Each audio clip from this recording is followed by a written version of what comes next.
I was scared of the original cartoon. I think I watched it once and then I never picked it up again. I watched it for the first time in probably 16, 17 years. Nothing has brought me greater joy than watching the Walt Disney Company absolutely panic over the last few weeks. They're mad at South Park because they're making fun of their woke ideologies, constantly race swapping or religion swapping everything in their movie. They didn't just make fun of her, they completely tore her apart. When South Park went after Rachel Zegler and Disney's already messy Snow White project, the internet didn't just notice, it exploded. What began as quiet complaints about her casting quickly turned into a massive online firestorm once the show took aim. They went hard, mocking her and highlighting every criticism fans had been shouting for months. It was brutal. Rachel's name shot straight to the top of trending lists almost instantly. On the original production, I was scared of it. Oh, it was so weird. It was a stalker. Like, I feel like if you are taking on the most iconic Disney role ever, genuinely, like this was the most prolific Disney film, I feel like you should kind of have some sort of reverence for the original production. Rachel Zegler didn't just get made fun of as a confused newcomer in South Park's new episode, the sequel to their Wild Pandaverse special. Instead, she was turned into a full-on cartoon monster, straight out of the most furious parts of the internet. And let me tell you, they didn't hold back. The animated version of Rachel took over every scene like a wrecking ball, yelling nonstop about how the original Snow White was nothing but a toxic relic from the past. There was no holding back. She didn't just throw shade. She went on. A full-blown rant, shutting down everyone around her. She trashed the script, rolled her eyes at ideas, and turned every conversation into a speech about making fairy tales progressive. She even bragged about being the only one bold enough to destroy toxic nostalgia. Rachel mocked everything about romance, dreams, and tradition. She straight up tore apart the original Snow White, laughing it off like it was nothing. The wildest thing? It wasn't just a ridiculous parody. It was a sharp reflection of everything people have been saying about her. It felt strangely real, even though it was clearly absurd.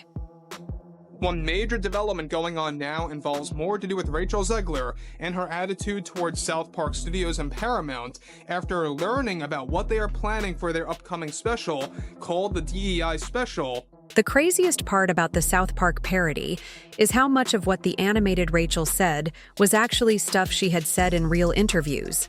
Sure, the cartoon version was exaggerated and over the top, but it didn't feel completely made up. It actually felt way too familiar. In the show, as Rachel bulldozed through her speech about being society's savior, the rest of the room, including fake Disney execs and her animated co-stars, just sat there, awkwardly cringing. They were frozen, unsure if they should speak, up or just get run over next. What made it even wilder was that the parody wasn't just filled with jokes. It mirrored real-life interviews, almost word for word. That was just the beginning. The real shock came after the episode aired, and that's when the drama really exploded. Rachel's career had started like a fairy tale. After her breakout role in West Side Story, she was getting tons of praise. Hollywood couldn't get enough of her. They loved her voice, her charisma, and her screen presence. She had that special spark that can't be faked. Disney noticed and jumped at the chance to make her the new face of Snow White in their live-action remake. They marketed her as the perfect blend of classic princess magic and modern progressive storytelling. Press releases called her casting bold and visionary, and Rachel, of course, was glowing with excitement.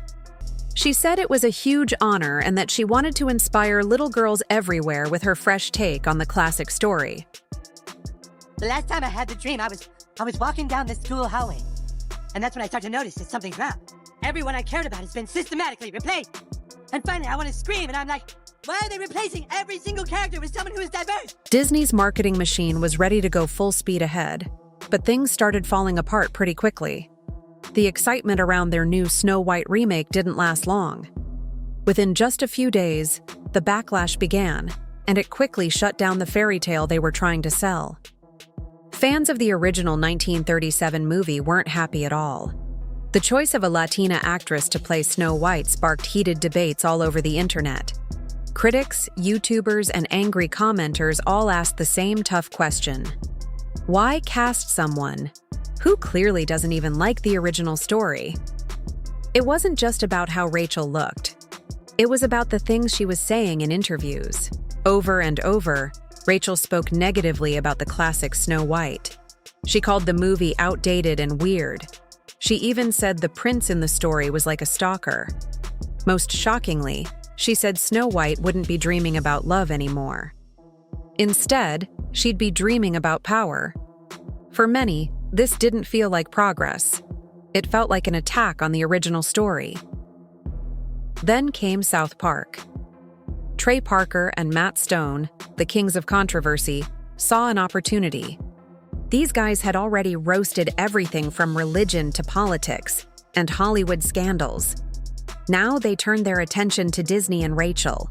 With their sharp humor and fearless style, they weren't going to let this moment pass by without making it their own target. They were about to take aim and not hold back. Even if everything worked perfectly, it would have been almost impossible for this movie to succeed because you're comparing it to one of the most beloved films of all time and a truly groundbreaking movie. When South Park targets something, it's never a light attack. Every time, it creates viral chaos, and this time was no different.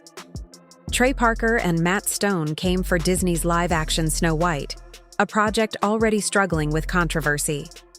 After months of internet drama, media debates, and a lead actress who seemed to stir the pot with every interview, Trey and Matt knew they had the perfect setup for a ruthless takedown. They were ready to go all in. Their special episode, a sequel to the Wild Panderverse, didn't just take shots. It completely dismantled the whole situation. One scene was so brutal, viewers had to rewind to make sure they weren't imagining it. It wasn't just a roast of Snow White, it was a complete autopsy of the entire controversy. They ripped into Disney's direction, mocked the backlash from fans, and tore apart the media frenzy surrounding Rachel Zegler. The animated Rachel in the parody wasn't just a funny version of her. She was a loud, exaggerated reflection of her own controversial interviews, almost quoting them word for word. Every line was laced with double meaning, poking fun at everything from script rewrites to Hollywood's obsession with image over substance. The attack was bold and savage, leaving fans on both sides saying the same thing. South Park really went there. For those already tired of Disney's new direction, this felt like sweet revenge. But for fans hoping for a positive take on the film, it was a harsh slap.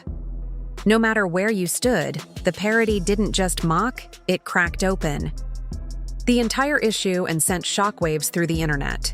You don't particularly see people who, look like me or are me playing roles like that. So it was definitely when it got announced. He wasn't a stalker, by the way. Thing that was like trending on Twitter for days because all of the people were angry. In the South Park special, the animated version of Rachel Zegler came off as loud, arrogant, and full of that "I know better than you" attitude. She wasn't concerned with the plot. She was too busy trying to save the world. She barked orders, and even tore into the evil queen for daring to steal attention. It was harsh, and it didn't take long for things to spiral. Within hours, clips from the episode spread everywhere. Fans began making side-by-side edits, comparing the South Park scenes with Rachel's actual interviews. The similarities were uncanny, and it became clear this wasn't just a joke. It was a pointed commentary. That's when things really started to fall apart. Sources close to Rachel say she was furious. It wasn't just embarrassment. She felt completely blindsided. To her, this wasn't a simple cartoon poking fun at interviews. It felt like a personal attack. As a woman of color working to change outdated roles and push for better representation in Hollywood, she viewed the parody as a public knockdown of her mission. She saw it as a direct hit on her efforts to fight for inclusivity, diversity, and progress in the industry. The whole situation felt like a punch to her values. Our rights are on the line, folks. Bitch! The right to buy Cosby sweaters? Come on. That's the face of a serial killer. And if you disagree with this sentiment, just hit the unfollow button. From Rachel Zegler's perspective, the South Park episode wasn't just a mockery of her. It destroyed everything she believed in. The parody took her message, which was about pushing for representation and diversity, and turned it into something to laugh at. It made her entire fight for better roles and more inclusivity look like a joke. Sources close to her say she wanted to speak up, clarify what she actually meant, and defend her beliefs. But Disney, on the other hand, had a different approach. The moment the episode went viral, Disney executives panicked. Behind closed doors, meetings were held to figure out how to manage the fallout. They realized that this wasn't just a bad public image. It had the potential to turn into a full-blown PR disaster. The parody had exploded, and Disney had to find a way to stop it from becoming a corporate catastrophe. Their solution? Complete silence. Disney allegedly told Rachel to stay quiet, avoiding any social media posts, interviews, or public statements. They wanted her to vanish from the spotlight as if nothing had happened. Why? They were scared not only of the parody, but also of what she might say next. They feared that even a carefully crafted message could reignite the backlash and drag the company deeper into the mess. So they pulled the plug on everything. No press appearances, no interviews, no promotional events, nothing. Every planned moment in the spotlight, from talk shows to red carpets, was canceled. Even a rumored appearance on SNL was scrapped. The official reason was scheduling conflicts, but everyone knew the real reason. Rachel Zegler had become radioactive for Disney. This came at the worst possible time, as the company was already in crisis mode. Bob Iger had just returned as CEO, walking right into a corporate nightmare. Marvel, once Disney's golden goose, had been churning out flop after flop. Big-budget films were bombing at the box office, and critics were tearing apart every release. Disney couldn't afford to add more fuel to the fire. No longer 1937, and we absolutely wrote a Snow White. That is not going to be saved by You the wrote prince. it? She's not going to be saved by the prince, and she's not going to be dreaming about true love. She's dreaming about becoming the leader she knows she can be. The original cartoon came out in 1937, and very evidently so. There is a big focus on her love story. With a guy who literally stalks her. Say it louder so your other eye can hear you. The chaos surrounding Disney's Snow White remake reached a whole new level when the Daredevil reshoots disaster hit. Behind the scenes, Disney's streaming division was in full crisis mode. Plotlines were being changed last minute. Key characters were sidelined, and showrunners were replaced, all in an attempt to salvage a project that was about to fail. This wasn't just a typical mess. It was an all-out scramble to fix something that everyone knew was already doomed. Disney Plus was facing even worse problems. Subscriber numbers weren't just dropping, they were plummeting fast. Growth in international markets had come to a halt, and U.S. users were jumping ship. Complaints about lazy writing and excessive political messaging were flooding the news, and fans were turning against Disney. Once known for its magic, the Disney brand was now showing cracks.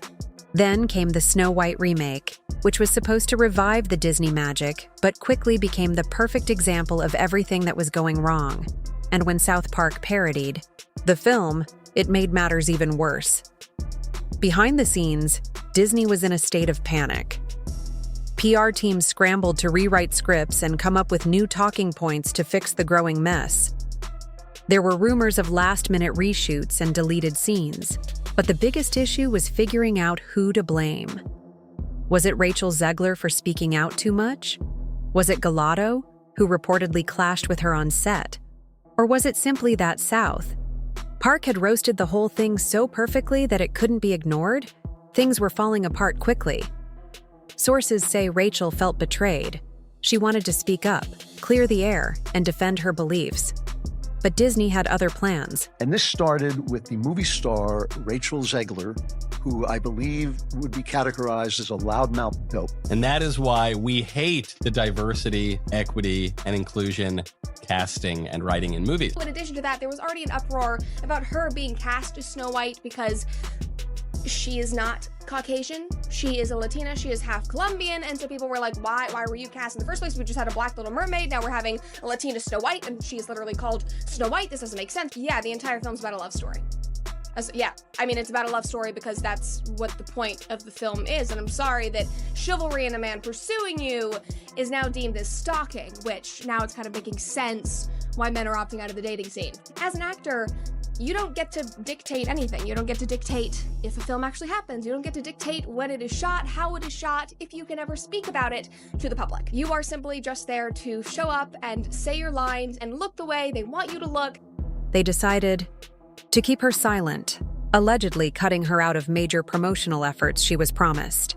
No interviews, no press appearances, and no magazine covers. Disney had her go completely radio silent, fearing that anything she said could make the situation worse. Rachel's team explored legal options, accusing Disney of violating parts of her contract, particularly the sections about promoting her and providing media support. Although no lawsuit was filed, the fact that it almost came to that point spoke volumes about how strained Rachel's relationship with Disney had become. Meanwhile, Gallardo, once seen as the last hope for the film, found herself pulled into the mess as well. Rumors spread that she and Rachel hadn't spoken in weeks, and tensions were so high that entire scenes were being scrapped. Back on the internet, fans had a field day. Memes mocking the drama went viral, and with South Park's parody still trending, the entire situation became even bigger than just a movie. It turned into a cultural debate about tradition versus progress, and representation versus respect. Some defended Rachel, saying she was challenging outdated tropes and pushing for fresh storytelling, while others accused her of disrespecting the classic tale and playing the victim when things went wrong. No matter which side you were on, everyone could agree on one thing. South Park's parody hit a nerve. The real question was, could Snow White 2025 still be saved? The film had already been delayed, reshot, and rewritten, and now it seemed like its stars were at odds with the studio. Worse, the film's public image had been hijacked by satire. Even if the film had perfect visuals and strong performances from Gallardo and Rachel, could it recover? It seemed unlikely. This mess wasn't just about one movie or one actress. It was a symbol of what happens when a massive company like Disney loses control of its own story. Snow White became a battleground for two generations with vastly different views on what a princess should represent. Rachel Zegler probably never intended to spark a full-blown culture war, but South Park made her the face of it. Whether she can recover from this remains to be seen, and it doesn't help that there's talk of another South Park episode in the works, potentially going even deeper into the Snow White saga. Insiders hint that Bob Iger himself could even get the South Park roast treatment next. So, what do you think? Is this just part of the evolution of storytelling, or has Disney finally crossed a line and lost the magic that made its classics untouchable? Let us know in the comments. If you enjoy chaos, drama, and celebrity clashes, make sure to like, subscribe, and hit the notification bell. This definitely won't be the last time South Park flips Hollywood upside down. See you in the next one.